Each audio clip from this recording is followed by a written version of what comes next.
Come and enjoy the ride of lifetime with Super Justin and Egay the Guy. Come on, come on.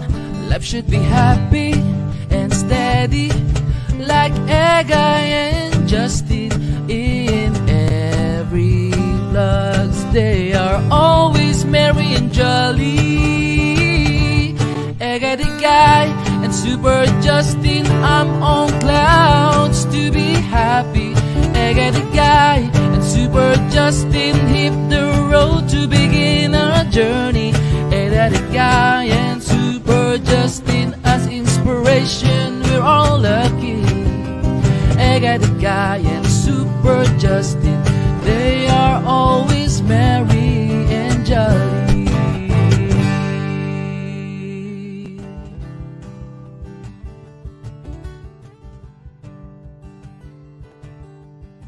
Magandang umaga, magandang buhay ho sa ating lahat.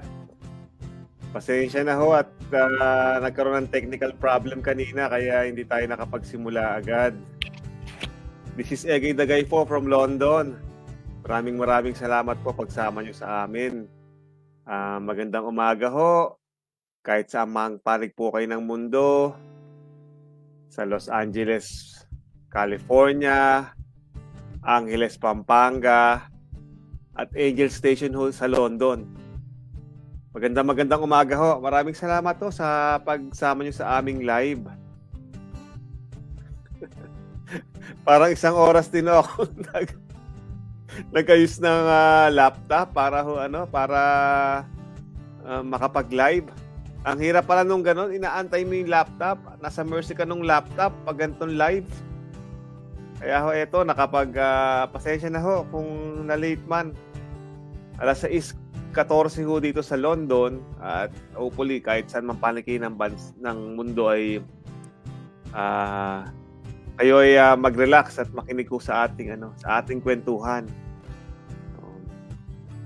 Flash ko nga ho, no, nung last week. Maraming salamat po. Napakaganda ho ng ating programa last week dahil maraming nanood. At namigay ko tayo ng GCash noon. Ngayon, try nating magbigay din ng GCash. Ayan, may mga greetings tayo ngayon kay David Calixto. Good morning po, David. Salamat sa greetings mo. Kung may mga questions lang po or may mga commentary, i-chat nyo lang ho at try po natin sagutin at babanggitin po natin yan sa ating live. Napakaganda ho ng topic natin ngayon. So, sino nga ho ba si Egay the Guy from London?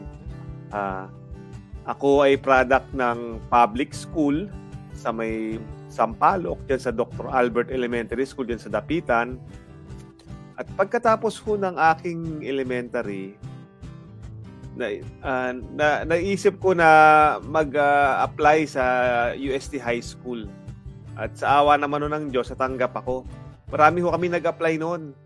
Pero siguro sa mga 20 nag-apply from Dr. Albert, siguro mga 5 ho ang natanggap. Siguro 25% chance of success. So, nung nag-aaral na ako sa UST High School, nag-graduate naman ho. And then, kumuha ako ng accountancy sa UST. Sa UST din, nakapasa naman. At dahil nung naisip ko, dahil ang tuition nun medyo nagmamahal at naisipan kong mag-working student or tawag ko sa amin ng working scholar. May grades ka na mine-maintain. At sa awa ng Diyos, naka-graduate at kumuha ng CPA board exam at nakapasa ho ng CPA board exam ng 97 at 10 taon ho ako. More than 10 years ho ako nagtrabaho sa Pilipinas sa accounting firm. At nung 2007 ho, meron hong opportunity na mag-apply. May mga job interviews. At 2008 ho, nakarating ako dito. Ito na nagkaasawa, nagkaanak, nagkapamilya, at nakabaliho ng mga properties. Kaya maraming salamat ho sa pagsama nyo sa amin. And the rest is history na ho dahil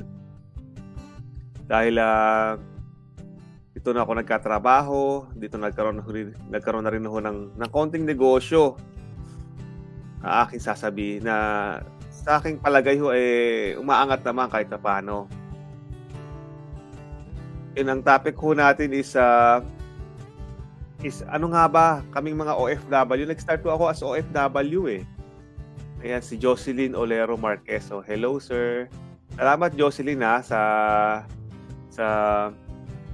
pag-greet at pagsama sa amin dito sa aming live. Hello sa tatlo. Eyes our viewers. So, ano nga ba yung nami-miss namin mga OFW? So, yun nga, OFW ho ako. Nag-start kami dyan pipila ka muna dyan sa may POEA, dyan sa may Ortigas. Then, para kumuha ng PIDOS, then umalis na nga, then dumating dito sa UK. And 16 years na ako nagkatrabaho dito. Ayan. Thank you, Jocelyn Marquez, for sharing. Sa follower. Salamat o. Panoorin muna ho natin yung reel. Gumawa ako ng reel kung ano ba yung nami-miss namin sa Pilipinas. Kaya ito, panoorin natin. This is Eggy the guy from London. Laging pagod, kaya sa bus at train ay tulog. Samahan niyo ako. Ano nga ba ang namimiss namin sa Pilipinas habang nandito sa UK? Kaya ako rin tayo, Pinas. P-I-N-A-S. Letter P, pamilya. Mag-isa ka lang dito sa UK, di mo kasama ang magulang mo, lalo na ang inanay. Sa mga nanay natin, laging concern yan. Luto, laba, linis ng bahay. So, letter I, ihaw-ihaw. Grilled food sa kanto-kanto. Ito yung Betamax, chicken blood, helmet, chicken head, chicken feet. Wala dito niyan. Pero meron kaming alternative. Ito yung Nando's grilled chicken. Masarap naman siya. Ano yung letter N? Napakainit ng tropical weather. So pupunta kang Boracay, kakain ng sorbete, smoothies, at buko juice. Then mag-swimming ka sa beach. Meron kaming alternative yung Brighton. Kaso lang mapato siya at malamig ang tubig. Letter A, airport with a full family and community, sometimes buong barangay. Atid sundo. Di ba ang saya noon? Letter S, sabaw or free soup. Wala pong free soup dito. Yung gravy nga sa KFC, bayad. Ayan po. Salamat po. Follow nyo ako sa YouTube account ko, Eggy the guy from London. See you. Maraming salamat po pagsama niyo sa amin dito sa live at pagyakap po. Maraming salamat. So comment lang po kayo pagka may mga tanong mo kayo. Ayan si Jocelyn Marquez, Team Antonio. Salamat Jocelyn Ayun nakita niyo yung aking reel na anong nami-miss namin sa Pilipinas. Nako, miss namin ang Pilipinas, lalo na pag nandito sa London. Yun, marami akong nakikita ng mga reels ngayon. Mamahalihan ko ang Pilipinas dahil sa mga ganito. Di ba yung mga ganong reels yung hanapan ka ng ID, valid ID. Nag-a-apply ka ng valid ID, hanapan ka ng dalawang valid ID. Yung mga ganon, yung mga tipong bakit ganon sa Pilipinas? Pero kahit ano ba pamanho yung makita mong mga reels na hindi maganda sa Pilipinas, mahal na mahal ko kuya ang Pilipinas. Siyempre, dyan tayo lumaki. Kasi 32 years old nung nagpunta na ako dito sa UK. So, imagine nyo, ilang dekada na rin ako nasa Pilipinas noon. Ayan po si Jasmine Gabriel. Magandang araw po. Maraming salamat Jasmine sa pagsama at pagyakap po sa amin dito sa live. So, isa-isahin natin yan, yung mga namimiss sa Pilipinas. Comment lang ko kayo kung may tanong kayo about dito sa UK. Mag-comment lang kayo or kung OFW din kayo tulad ko. Comment lang ho. So, ano yung mga namimiss namin? Gumawa ako ng acronym yun sa reel. Sabi ni Jasmine Gabriel, I love my own native land. Nakaka-miss talaga ang Pilipinas, lalo na pag nandito ka sa UK. Yun ang namimiss ko kasi nandyan din yung mother ko, yung kuya ko, kaya ate baby nandyan. Siyempre, ayan, si Jocelyn niya, Rowena Callas, yan.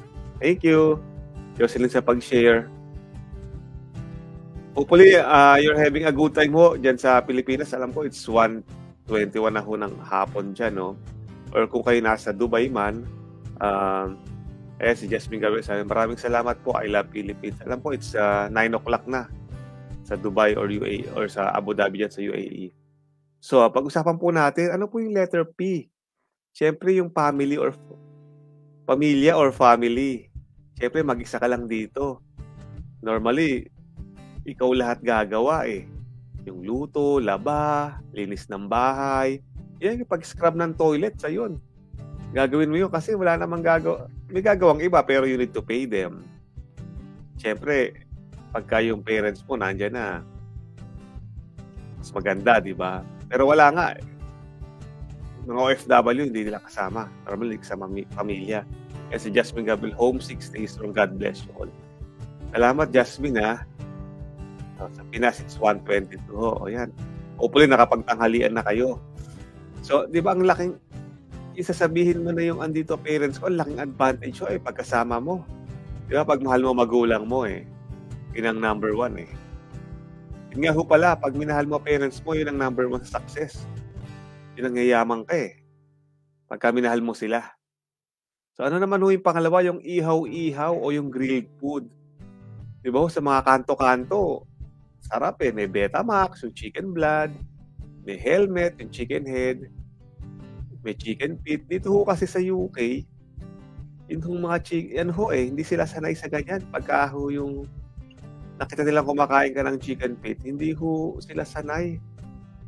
Kaya nga ho yung may one time na nakita ko na kumakain siya ng chicken feet tapos nakita siya nung local.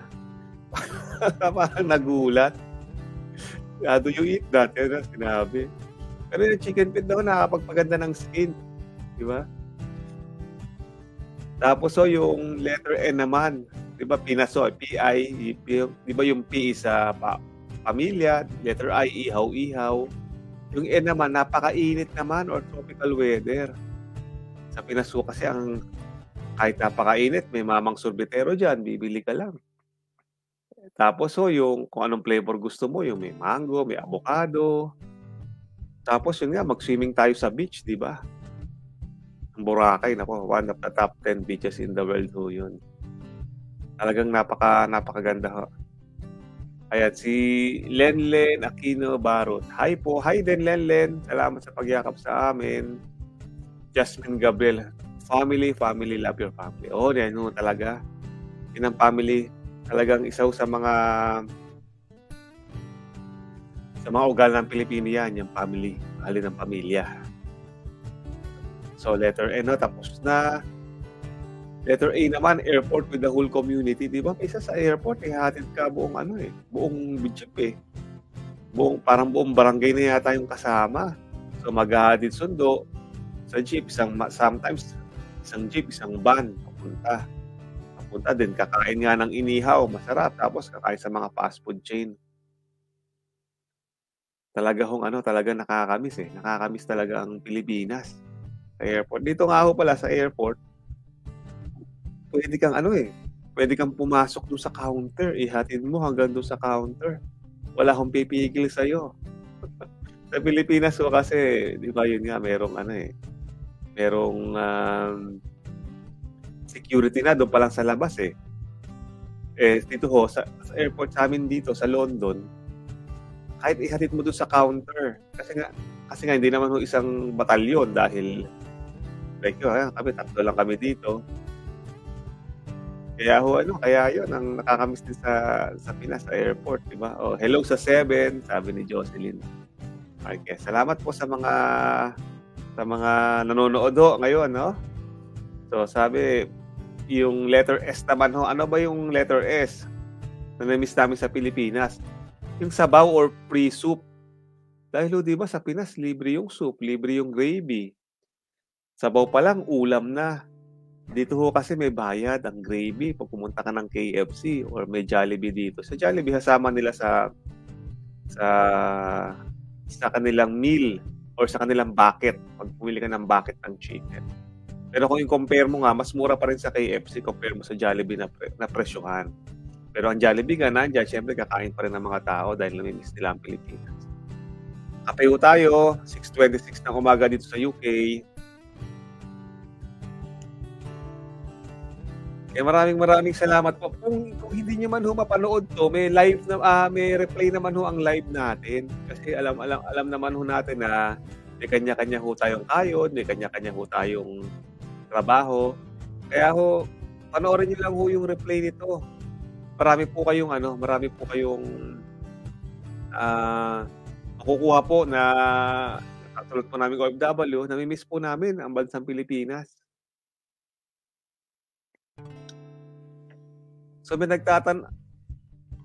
nagtatanong po, ayan po, pasalamat nga ho pala ako kay David Calixto, no? Nag-send ng 35 stars. Maraming salamat, David, sa pag-send ng star, ha.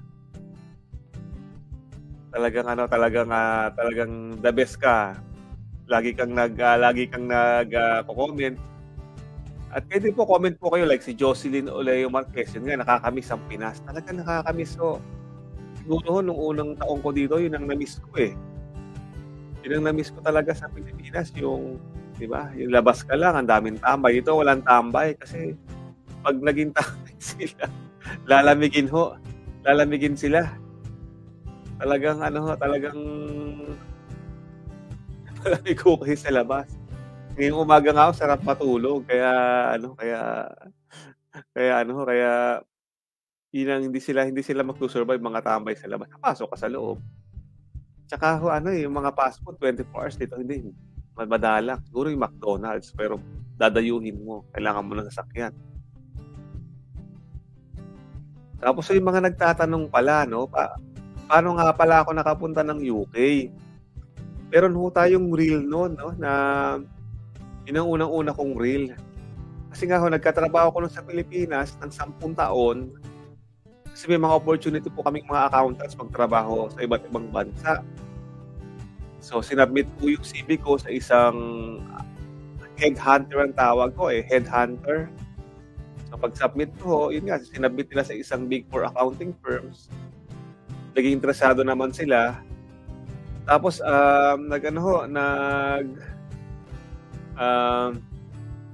nagsimula na mga interviews. 10 p.m. sa Pilipinas, 3 o'clock dito, or 9 o'clock sa Pilipinas. Siguro, mga series of interviews yun. Sa awa naman ho ng Diyos, nakapasa naman sa interview. Kasi madami hong madami din hong nag-a-apply, hindi lang tayo. May bansang India, may bansang Pakistan. Talaga hong dapat doon sa interview galingan. Kasi pag hindi ho natin ginalingan, hindi din kayo mapipili nung kumpanya. No. Tapos siguro nag-apply ho ako. Si Jocelyn Marquez. Dito ngayon sa Pinas, maulan na. O nga, no? Kasi Mayo na, di ba? Normally, pag Mayo, Flores de Mayo, tandaan ko yan normally, yung mga liga sa barangay laging nadidelay kasi umuulan. Ito yung basketball, liga sa barangay ng basketball, di ba? Si Jocelyn Marquez ulit. Wow, congrats, sir. Okay, thank you, Tapos, yun ang number 1 pag sa job interview. Siguro, sa mga next time, magtuturo tayo kung paano pumasa sa job interview. Kasi dito, ang labanan is hindi lang yung what is your experience. Tinatawag kong competency base. When I say competency base, ito po yung tinatawag na acronym na STAR, S-T-A-R. Ano yung S-T-A-R? Meron kang situation, tapos yung D, task, o yung trabaho, tapos yung A, action mo, tapos resolution. Siguro, yung sinasabi ko lagi, ano ba yung mga situation? Like, for example, ang mga competency basis, how do you do, parang isang basic, yan may mga ibang tanong, napakaraming tanong mo yan. How do you deal with difficult person? Yun na naman, yun yung mga tanong na number, what is your weaknesses? What is your strong characteristics? Mga ganun ang tanong yan dito. Siyempre, hindi ka pwede mag-Tagalog. Dapat mag-English ka.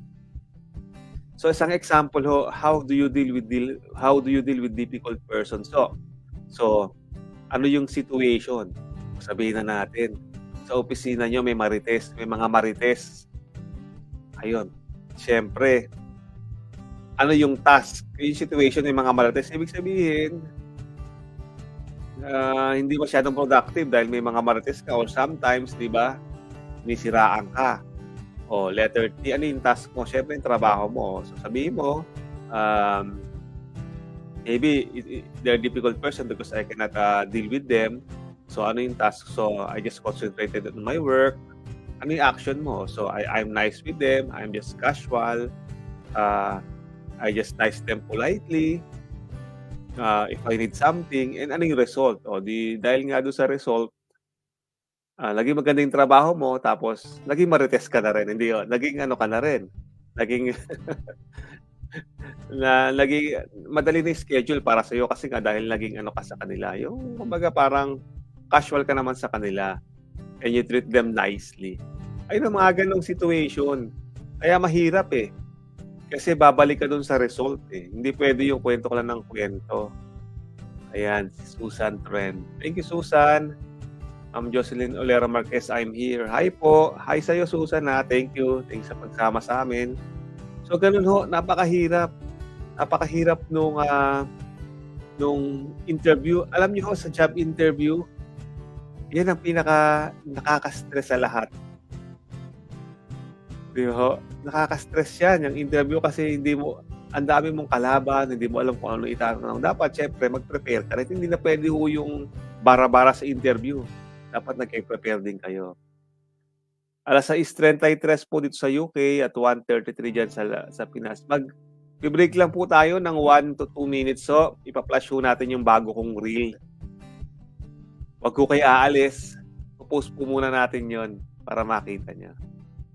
Eto na ang mga restaurant na nagbibigay ng regalo pag iyong birthday sa London. Lola's Cupcake, nagbibigay ng masarap na cake, ipakita lang ang valid ID para makumpirma ang birthday at dapat membro ng Lola's Love Club. Mabait sila sa store at binati nila ako ng happy birthday. Ang halaga ng cake ay £25 or 1,800 pesos. Salamat Lola's Cupcake. Subway, masarap ang kanilang submarine sandwiches at cookies. Nagbibigay sila ng libreng cookie sa mga Subway members. Binigyan pa nila ako ng 50% discount sa putlong na steak and cheese. Ang putlong is £5 or 300 pesos na lang and ang cookies libre. Salamat Subway. Krispy Kreme, ang paboritong donut sa UK. Sa mga miyembro ng Krispy Kreme, may libreng donut.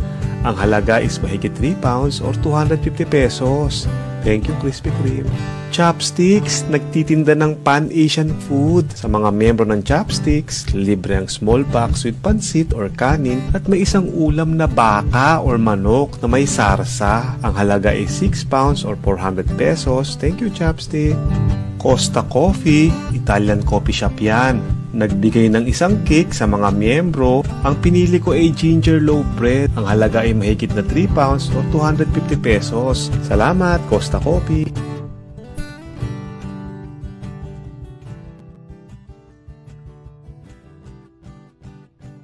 Maraming salamat po sa pagsama niyo sa amin dito sa aking live ho. At puso po ako nagpapasalamat sa inyo. Ayan po si Susan Trend. Thank you sa 50 stars. Naku, napakagalante ni Susan. At nag-send ng 50 stars. Maraming salamat, Susan ha. Mag-chat lang at kung may mga tanong po ay mag-comment lang din po. Shout out Sir Egay si Alma Orca. Salamat salamat. At si Jocelyn Marquez sabi niya, makaka-relate po ma'am dito. Po kayo ma'am dito. Oo. Makaka-relate po kayo sa mga experience kasi base po ito eh. O si Jocelyn Marquez, wow, sarap ng cake. Jocelyn, ano yun? Libre lang yun. Bigay dahil membro ko ng Lola's Cupcake. Yung Lola's Cupcake ko, pangalan yun Yung Lola's, hindi po siya Lola na grandmother. Kaya si Alma Orca sabi niya, nagutom ako sa food kanina. Maraming food. Kasi mga restaurant sila, ang nakita ko generous sa mga kumpanya dito eh.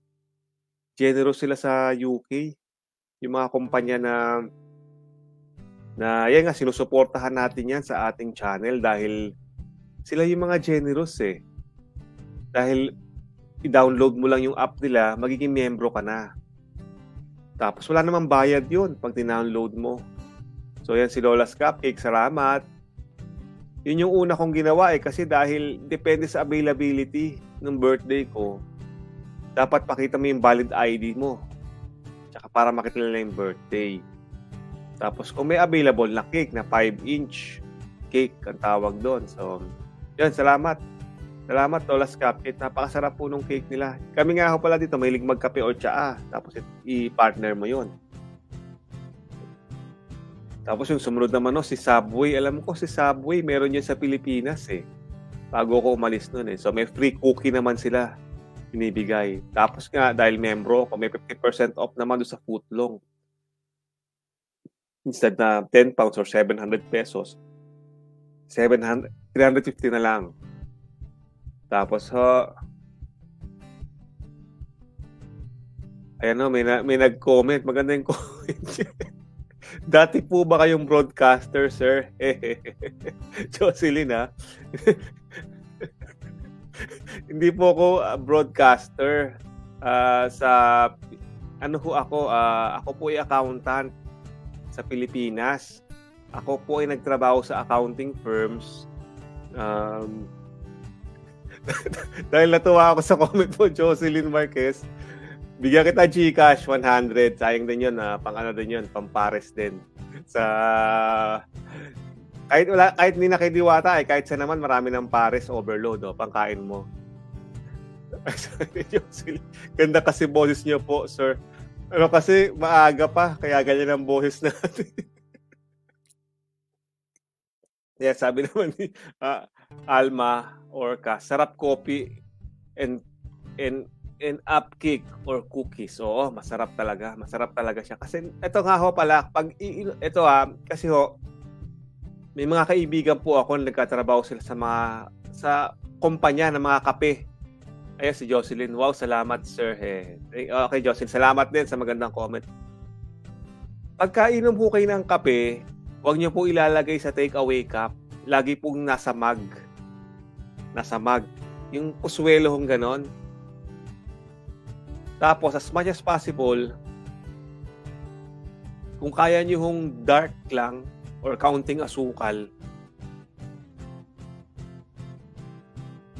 tapos partneran nyo ng cake or matamis. Parang yung cake or yung biscuit, yun yung inyong asukal.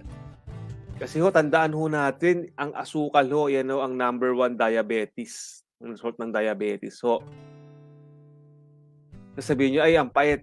Ang pait naman yun, egay-dagay. Ganun talaga ang kape. Mapait talaga siya. Kasi sa Pilipinas, natanay tayo na 3-in-1 Di ba? Yung 3-in-1 na Nescafe ni kasamang Coco Martin Or yung kopi ko. Ayan, si Dar Mendoza, hello idol. Normally 3-in-1 maraming asukal yun. Kung nag-enjoy, normally ako pag nagtitimpla ako sa Pinas ng 3-in-1, yung kalahati lang nilalagay ko sa isang puswelo. Tapos meron akong kababayan, meron akong pandikoko. Ayan, si Jocelyn sabi niya, dark coffee po ako pero walang cake, tinapay lang po ako. Uy, masarap din yun. Ang namimiss, kahit tinapay, ang namimiss ko sa Pilipinas, yung pag-umaga, yung amoy ng bakery, nung bagong lutong pandesal. Yun ang nakakamiss Ayan, si Rian May. Hi Rian May Thank you sa sama niyo sa akin dito sa aking live. Black coffee at pandesal is the best. David, no? Talagang ayan, Alma, pandesal, no? Natatandaan ko pa nung bata ako kasi nga dyan ako sa Dapitan, sa Dr. Albert Elementary School. Pang-umaga ako nun, pupunta ako, shout out, Rian May.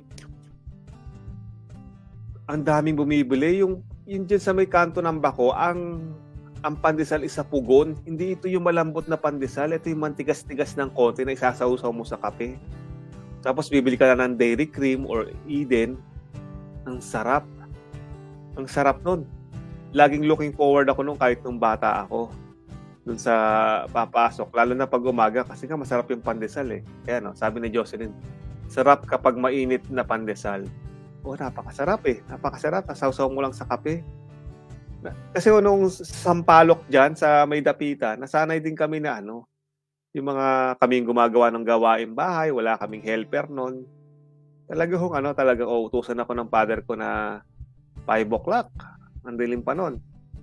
Pande Manila na pandesal. Ayan, sabi ni Alma. Oo, Pande Manila. Inabot ko pa yata yan. Meron sa Makati nun. Umibili din ako niyan. Share dan po. Thank you, Jobel Chari Rosario. Ang nakakamiss lang kasi sa Pilipinas, nakukwento ko lang kasi yung di naman ho tayo pinanganak na may golden spoon.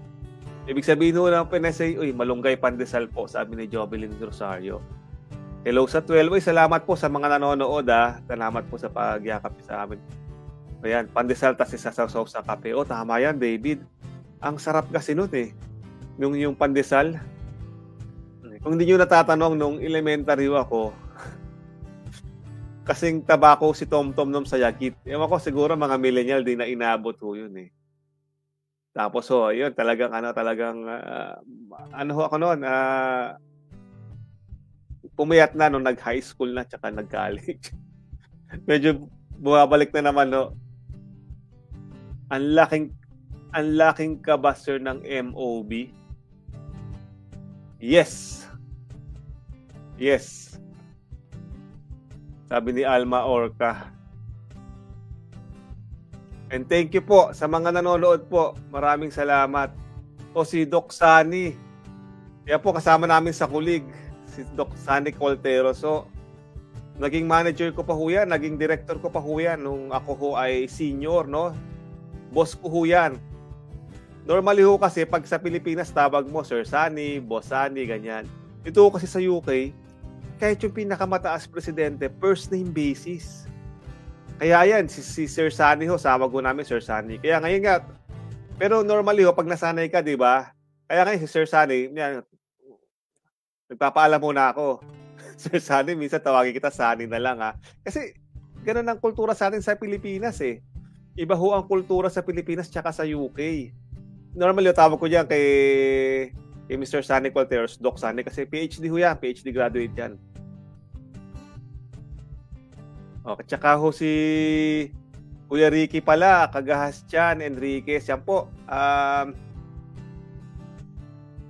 Kapatid ko ho yan. Yan ho ang brother namin na nag-aalaga sa aming nanay, Kaya ho malaking pasasalamat ko sa kanya kasi kundi dahil sa kanya, ang nanay ko mag-isa lang, di ba? Kaya maraming salamat po. Tsaka si Lisa ho, Gonzalo. Maraming salamat. Ninang Lisa po yan. Ninang po siya ng anak ko na si Justin. Mahal na mahal niya po ang aming mahal na mahal niya po ang aking anak na si Justin. Thank you, Ninang Lisa. Nasa Hong Kong po siya. Salamat. Magandang umaga dyan. Magandang hapon na sa Hong Kong. At si Doc Sani Coltero, sabi niya, happy for you, Doc Egay Dagay. Parang Doc Aga, na veterinary. Doc Sani, para Doc Egay, para para yung ewan ko, naabot nila yung Okie Doc di ba? Okie Doc na series, Ang ating pong namatay na idol na si Babalo po sa pagpatawa kasama po doon at si Jimmy The Saint Santos. Ayan po si Pajro, ayan pa-shout out po idol. Salamat Pajro sa pagtutok Ayan, sabi ni David Calixto, bakit po, Doc, PhD po ba kayo dito sa Pilipinas? Ayan nga po, ako po ay nakapagtapos sa UST po ng PhD bago ako umalis at the age of 32 years old. Sinecure ko po lahat na tapusin dahil hindi ko na mababalikan yun Dahil na-anticipate ko na yan sa UST Graduate School. Magandang tanghali sa inyo. Nakapagtapos po ako. At kasi hindi ko naman kasi that time is ang gusto ko talaga mag-academe din para maging dean sa isang college. Pero ang tawag ko talaga sa akin, ang tadhana, is magtrabaho dito sa UK. I know, yun pala, pagdating nyo pala sa UK dito, iba ang kanilang curriculum, yung katumbas ng curriculum. Ayan, si Jocelyn sabi niya, isa din siya sa magaling na komedyante. Si Babaluho talaga. Talagang isa sa ating mga hinahangaan yan. Tsaka yung mga pagpapatawa niya, napakagaling Tapos, Alma Orca, wow, sana UK, no? Dito ho pala, yung sa UK ho, yung kanilang curriculum dito, meron ho silang college tsaka university. Diba ho sa Pilipinas? I'm a college graduate. Yung college po is yun nga, accountancy. Pero sa kanila po dito, yung college po is parang vocational. Ang tawag po is may hierarchy po. Yung university nila, yan yung accountancy dito. Pag nagtapos ka po sa Pilipinas ng any graduate course, ang katumbas po nila dito is yung vocational po nila. Ganun po kataas ang standard ng kanilang curriculum dito. Kasi nung bago ho ako dito, nagpa-certify po ako ng mga diploma ko. So, yung nung aking masteral, ang equivalent lang po is university degree po sa kanila. Tapos po yung PhD naman po is ang equivalent is masteral. Kumbaga one level ahead po ang UK curriculum ho pagdating sa kanya-kanyang disiplin. Yung college sa Pilipinas is equivalent po dito sa vocational. Yung pong masteral, ang equivalent po ay university grad ka dito. At yung PhD po ay masteral po. Ganun po one hierarchy ahead sila.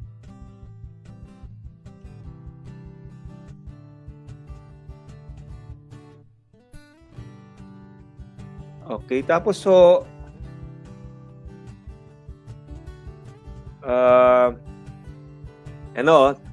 maraming salamat po sa mga nanonood dito po sa ating live. Yun po nabanggit ko ho yun, no? Na Pajro, ganun yun. Kaya kung pupunta ho kayo dito, kasi po kaya ako nabanggit yun, yung curriculum nila ng UK, curriculum ng Pilipinas. Kasi may point system ho sila dati na pwede kang magtrabaho dito based dun sa points. Pero ako nga nagtrabaho ko dito, may nag-sponsor ho sa akin na working. Nga po, may mga pag humihingi po pala ng tulong, may munisipyo po tayo. May joke lang po.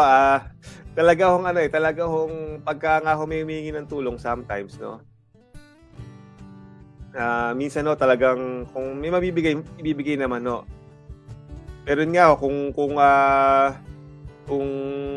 minsan hindi nakakapagbigay, pasensyahan niyo na dahil nga naka-budget ang mga pera ho. Or minsan may mga nakalaan to sa mga mahalagang bagay. Pero yun nga, ang sabi ni David is galing naman po, PhD in accountant, sobrang napakagaling po. Ay naku David, blessings ni Lord yan, no? Panginoon pa rin yan, kasi dahil napakahirap pagsabay-sabayin lahat. Siguro nung that time, kasi I was single, kinrab ko na yung mga opportunity para matapos lahat. Pero pagdating mo nga dito, experience pa rin sa trabaho yung labanan. More on output. Kaya nga pagkatapos ng live natin, may pasok pa ho ako mamaya, alas 9 or alas 4 dyan sa Pilipinas. Kaya takbo naman tayo doon. Kahit Biyernes dito, nga, siyempre kailangan patunayan mo rin yung yung kalibre mo Basta output yung labanan. Kasi pag mapapansin naman yan you need to pull your socks up pagka hindi ka nagpe-perform. Sabi ni Jocelyn, sobrang utak pag ganun, sir, talino niyo po. Ay, salamat. Jocelyn, siguro, si Pachro, galing proud of you. Salamat, Pachro. Ang ganda ng primary photo niya.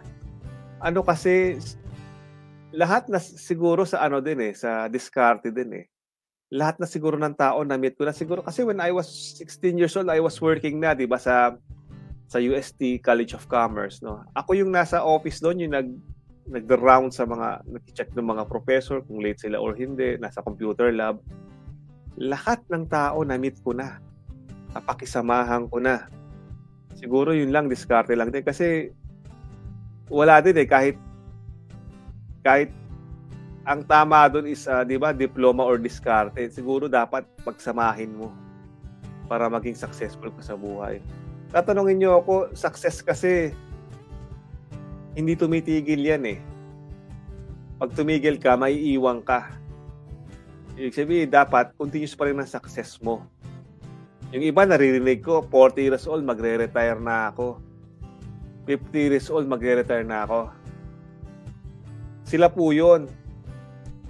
Kasi hindi naman, pag 40 years old, imagine mo, mag-retire ka, may mga anak ka. Siguro kung mga anak ka ng mga bilyonaryo, may mga perang panggasolina yon, may mga pera yon. Hindi hindi, ewan ko kung pahapyo ba sinabi, 40 years old, magre-retire na ako. Kasi ako hindi naman tayo pinanganak na may golden spoon on my mouth. Dapat trabaho pa rin, kayod pa rin ng kayod eh. Kaya nga dapat always tayo magpasalamat sa Panginoon dahil sa lakas eh. Pagka nagkasakit ka, wala kang magagawa. Diba? Dapat pasalamat pa rin. Yun nga ho, sinasabi ko lagi sa aking reel, pagka gising mo pa lang sa umaga, wag mo ng cellphone, magpasalamat ko muna sa Panginoon. Dahil nagising ka, at sa mga biyayang parating, pagdasal mo rin yung magulang mo at yung mga kamag-anak mo. Ayan si Alma. Yap, hanggat malakas ka, go lang. O dito ho, kasi, ayan si Jocelyn. Sa akin, diskarte na lang, sir, di kasi ako nakapag-college. O Jocelyn, alam mo, maraming bilyonaryo sa atin, wala naman silang diploma eh. Bilyonaryo. Magaling lang talagang dumiskarte. Siguro I just took the opportunity na during that time kasi single pa ako. Pag single, may time ka mag-aral eh. Pero ngayon, wala, mahirap na. Ayan, si Alma. Basta isang linggo pahinga. Oo, dapat may pahinga. And ho pala, no? Sa isang bansa, mahalaga ng oras dyan. Oo. Talagang correct po, Sir Jocelyn Marquez, no? Talagang ayan po, Flo Alcazar, oh, thank you for watching, no? Salamat po. Ayan po isa po sa ating mga kaibigan yan dyan sa Pilipinas, napakasipag po niya, kasama din po sa graduate school, no? Hope you're okay, no? Hope you are well. So si Jocelyn Marquez sabi niya, correct po, sir. And maraming salamat po sa mga nanonood ulit at pagyakap niyo dito sa amin, sa aming live. Ang next topic ko pala sa Pinas, ang aantay na lang ayuda. Naging tamad tao sa Pinas, hindi ko nilalahat. Oh, Alma, magandang magandang topic yan, no? Sa Pilipinas kasi, nag-aantay ng ayuda yung iba. Pero dapat yun, tuturuan natin na kung paano mangisda, no? Hindi mo lang sila bibigyan ng isda, turuan mo mangisda. Siguro, kung ako, yun nga, yung sa mga TESDA, mag-apply tayo ng mga training, di ba? Magtanong po tayo sa TESDA. Yan nga po pala sa TESDA, dati po pong ka-classmate yan, si Senator Joel Villanueva sa UST noon, high school. Ayan po, si Imelda Chan, ask God wisdom. Oh, talaga hong lahat po ng blessing sa atin galing sa Panginoon, no? Ayan po, si Flores Jasmine. Alma Orcadan, yakap na po ate. Heart. Salamat Yap, tama, Doc. Alma Orca, thank you. Si Jocelyn, ayan po, happy faces. So ano nga ho pala yung next topic natin is yung paano nga ba kami nakabili ng bahay dito sa London. So ito po yung reel, may reel po tayo. Panoorin nyo lang po ito para magkaroon kayo ng idea. Ito sabi ni Jocelyn, yung iba po talaga pero ngayon di na sila nagbibigay ng ayuda ng walang ginagawa. Nagwawalis na po sila. O yun, dapat nga magsipag eh. Yun lang naman sikreto sa buhay, magsipag, magtiyaga, diskarte. Kaya panoorin po natin yung magkabahay sa London. Salamat po. This is Eggy the Guy from London. Paano nga ba magkaroon ng bahay sa London? Samahan niyo ko. Nagsimula akong mamasukan dito sa UK sa taong 2008. Makalipas ang 5 taon ay nakaipon kami ng pang-deposito at nakabili ng unang property namin in 2013. Paunawa, ang mga presyo ay estima lamang.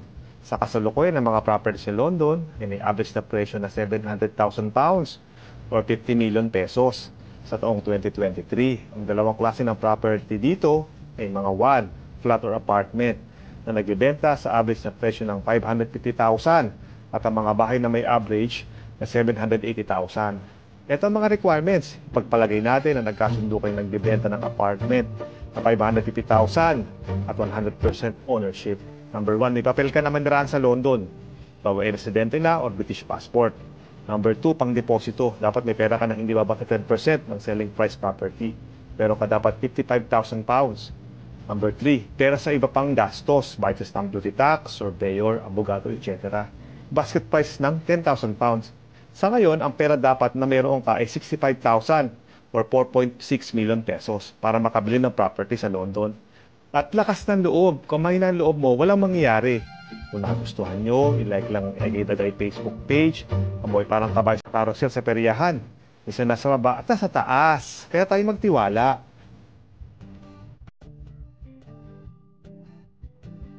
Maraming salamat po sa mga nanonood at pag-akyat nyo at pagyakap nyo sa aking live. At maraming salamat po kay Mayora Vlogs. Nanonood po siya. Thank you. Thank you sa panonood po sa amin. So ayun ho, nakita nyo kung paano magkaroon ng bahay sa London. Pero yung, wow sir, ganda bahay nyo. Alma, thank you. Alma, thank you sa comment mo, no? Dahil pangarap ko yan eh. When I was studying sa public elementary school, sabi ko, pangarap ko magkaroon ng bahay, no? Shout out, Boss Do, kay Mayora Vlog. Uy, salamat ha. Maraming salamat. Kunwari, nagwawalis picture. Sabi ni Alma Orca. So, sabi ni Jocelyn Marquez, tupad ang program ng government. Tupad yun. Okay. Dito kasi sa UK, yan nga, sinabi ko kanina, no? Tupad ang tawag pala, no? Sa program ng government, tupad. Siguro minsan, no, mag-i-invite ako ng mga aakyat sa live na pwede makausap sa live, no? Ayun, sabi ni Imelda, thank you. Thank God. Dapat to lagi tayong magpasalamat sa Panginoon. Yun nga ho, sa mga next topic ko natin yan, kung ano ba sikreto ng pagyaman. Mag-ask ko ako sa inyo, basta i-message nyo ako or mag-chat kayo na sino ba gusto maki-join sa live natin next week. Gusto ko na ho itong gawing consistently para sa ating mga followers at para mabigyan ko rin kayo ng paano ba ang mamuhay dito sa UK or sa London. At tulad po din naming mga OFW. Tupad na ginawang tamad. Opo, Sir Jocelyn Marquez. Lagi po tayo magpasalamat. Yan po, yung mga reels ko nga po, sabi ko, lagi ko sinasabi kung paano ba maging successful sa buhay. Pagkising mo sa umaga, magpasalamat sa Panginoon. Tapos po sa gabi, magpasalamat din kahit pagod na pagod ka na. Dahil sa mga blessing. Message ko kayo kung sino yung gusto sa next week na gustong sumama sa ating live. Pwede po kayong umakyat dito at tanungan lang po, anything goes. Huwag po kayong matakot, di po ako nangangagat. Ayun po, yung paano yung pagbili po ng yung paano magkaroon ng bahay sa London. Number 1 syempre, yung papel mo. Dapat residente ka or British passport ka na. Yung sasabihin mo, nag-work naman kami, may working permit. Pwede rin ho yung kaso bentahe kung residente ka na or British passport. Dahil syempre, kung may cash ka, okay, madali kung uutang ka sa bangko at magmo-mortgage ka, syempre iisipin ng bangko, paano kung nawalan to ng trabaho, uuwi to ng Pilipinas. Kaya kung baka ma-decline yung yung application nyo for house mortgage. Sabi ni Alma, message ba kami magbigay ng tupad?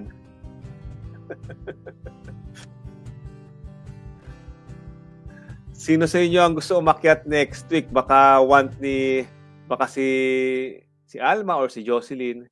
Sabihin niyo lang ako ha. Very blessed na po tayo. kapag nagigising po tayo sa araw-araw. Oo, totoo yun. Magising ka lang sa araw-araw, blessing na talaga ng Panginoon yun. Kaya dapat lagi tayong papasalamat sa Kanya. So, continue lang tayo. So, number 1 yun. Dapat may papel ka. Number 2, dapat may bahay. Pag nakakita ka ng bahay or flat, kasi dalawa po klase ng properties dito. Yung bahay na may garden o yung parang condo style na flat or apartment ang tawag. So pag normally ho kasi mas malaki po ang demand, supply. O tandaan natin, mas marami pong nag-aagaw-agaw or nagbibid doon sa isang bahay. Kami po, sa bahay po na to, na tinitira namin ngayon, 25 po katao ang kalaban namin. Kaya po, victory po yun para sa mga Pilipino. Iba-ibang lahi po. Sinabi lang nung agent, nung nagbid kami. Sabi ni Alma, baka sir, pag umakit ako sa live mo, akala ng iba punta sa live mo ay may paayuda ka. Si Alma. Hindi naman ayuda kasi maganda rin yung yung nag-share tayo ng kanyang mga experience sa buhay. Maganda rin yung may kausap sa gantong live. Sir, lahat ba kayo, family nyo, nandiyan kayo sa UK? Ay, Alma, mag-isa lang ako pumunta dito. Lahat ng pamilya ko ang pamilya ko lang dito, yung wife ko, tsaka yung anak ko, 3 lang kami. Kaya nakakami sa Pilipinas. Naswerte ako magpunta dito during that 2007 na interview. Naman, in the rest is history nga. Ayan, sabi nga ni Len Barut, sir, sana ma-help mo kami na mag-iina. At sana po ma-help nyo kami, sir, si Jeneline Pabelia. Pagkahukaho pala yung meron ka ng bahay na nakita, kailangan mo po ng 10% at least pang deposit. When I say pang deposit, kasi po hingin po ng bangko yon. Kung ang bahay, for example, is 500,000 pounds, kailangan nyo ng 50,000 pounds. On top of that is kailangan nyo rin ho ng iba pang gastos ng mga 10,000 pounds po. Kasi po dito may stamp duty tax na sinatawag. Kailangan nyo pong bayaran yung tax sa gobyerno, bayad sa abogado, bayad sa solicitor, bayad sa surveyor. Yun po. Kaya at least may 60,000 pounds ka. O in Philippine peso po, ito po ay ang 50,000, ang 10,000 po kasi is 700,000. So at least may mga 4 million ka to 5 million pesos. Tsaka po, magkakaroon po tayo ng topic about pagiging madiscarded to earn more. Hindi ka man makatulong financially, but kahit by a word of wisdom, makaka-inspire po tayo. Kakaroon po tayo niyan ng topic about pagiging madiskarte sa buhay, hindi ka man makakatulong financially, hindi man tayo makatulong financially ay magkakaroon po tayo ng word of wisdom. Ayan, sabi ni Alma, pakita nyo muna support kay sir para matulungan kayo. Kasi pagkano po tayo, maglalagay po tayo ng magbibigay po tayo ng mga live po, paano po tayo mabuhay ng mga diskarte. I-share ko po kung ano po yung mga na-experience ko sa buhay. Kasi sabi ko nga ho, since 16 years old po ako, 30 years na po ako nagtatrabaho na mamasukan. Dahil hindi naman po kami pinanganak na mayaman, nakakaraos po kami noon that time. Kailangan ko magtrabaho ng college para ho makagraduate. Sabi naman, hindi lahat ng sa ibang bansa mayaman dahil malaki na yung gastos nila doon. Speaking ho, meron ho tayong ayan pala, sabi ni Jocelyn, yung iba kasi akala nila masagana na kung nasa ibang bansa. Hindi alam kung anong hirap nyo din po kayo dyan, sir. Kasi Jocelyn, tama ka, no?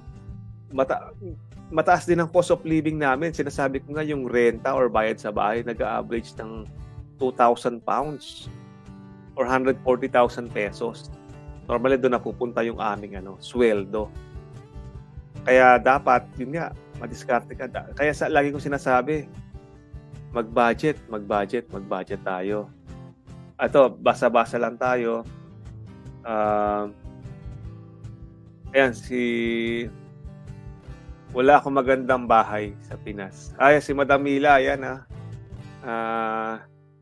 Agyamanak po, Madam Mila, sila po yung sa St. Mary's University po, dyan sa Bayumbong, no?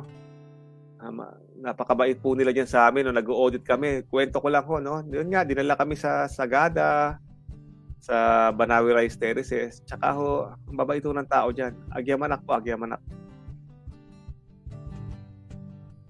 Ayan, sabi pa ni Jocelyn, pag nagkasakit po kayo, nasa ibang bansa kayo, mag-aalaga sa inyo, kayo lang kami lang nag-aalaga dito sa Pinas, may mga kamag-anak na nakakaalalay.